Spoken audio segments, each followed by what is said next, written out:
To troubleshoot DigitalOcean Droplet backups, start by checking the backup status in the DigitalOcean control panel.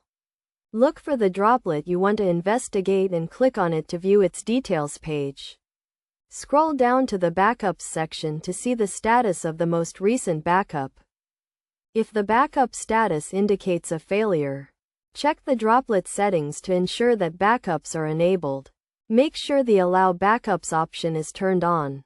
If backups are enabled, check the droplet size to ensure it is within the backup size limit.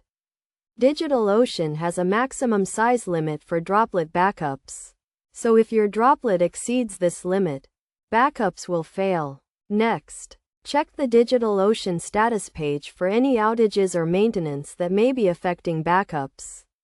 If there are no issues on the status page, check the droplet logs for any error messages related to backups. The logs can provide valuable information about what went wrong during the backup process. Another common issue with droplet backups is snapshot timeouts. If the snapshot process takes too long, it can time out and fail. To resolve this, try increasing the snapshot timeout or contact DigitalOcean support for assistance.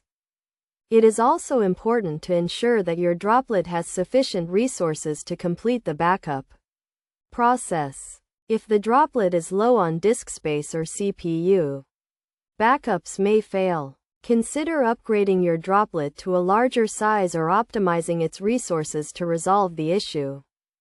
To prevent backup failures, it is recommended to monitor your droplet backups regularly and set up alerts for backup failures.